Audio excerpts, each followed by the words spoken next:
வழிபடப்படும் கடவுள்களில் ஒருவர், குறிப்பாக தமிழ்நாட்டில். இவர் சிவனது புதல்வன், வீரம், ஞானம் மற்றும் அழகின் அடையாளமாக வழிபடப்படுகிறார். முருகனின் பிறப்பு.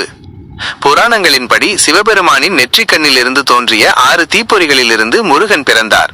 இந்த தீப்பொறிகள் சரவண பொய்கை என்ற குளத்தில் 6 குழந்தைகளாக மாறின. இந்த குழந்தைகளை கார்த்திகை பெண்கள் வளர்த்தனர். பின்னர் பார்வதி தேவி இந்த குழந்தைகளை ஒன்றிணைக்கும் போது 6 முகங்களுடன் முருகன் ஒரு குழந்தையாக தோன்றினார். அதனால்தான் அவர் சண்முகன் அல்லது ஆறுமுகன் என்று அழைக்கப்படுகிறார். முருகனின் வேறு பெயர்கள். முருகன் பல பெயர்களில் அறியப்படுகிறார். அவற்றில் சில: கார்த்திகேயன், கார்த்திகை பெண்களால் வளர்க்கப்பட்டதால் இப்பெயர். சுப்பிரமணியர், ஞானத்தின் கடவுள். ஸ்கந்தர், வேல் ஏந்திய வீரத் தெய்வம். சிவன் மற்றும் முருகனின் உறவு. தந்தை மகன் உறவு. முருகன் சிவனின் நேரடி புதல்வர்.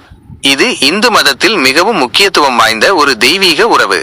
குரு சீடன் உறவு. ஒரு சில புராணங்களில் முருகன் பிரணவ மந்திரத்தின் பொருளை சிவபெருமானுக்கே போதித்து சிவகுரு என்ற பெயர் பெற்றார். இது அவர்களின் ஆழ்ந்த ஞான பிணைப்பை காட்டுகிறது.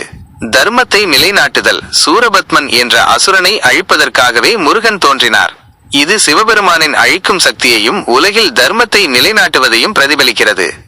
முருகன் தமிழர்களின் முக்கியமான தெய்வங்களில் ஒருவர். தமிழ்நாட்டில் அறுபடை வீடுகள் என்று அழைக்கப்படும் 6 முக்கிய முருகன் கோவில்கள் உள்ளன. அவை திருப்பரங்குன்றம், திருச்செந்தூர், பழனி, சுவாமிமலை, திருத்தணி மற்றும்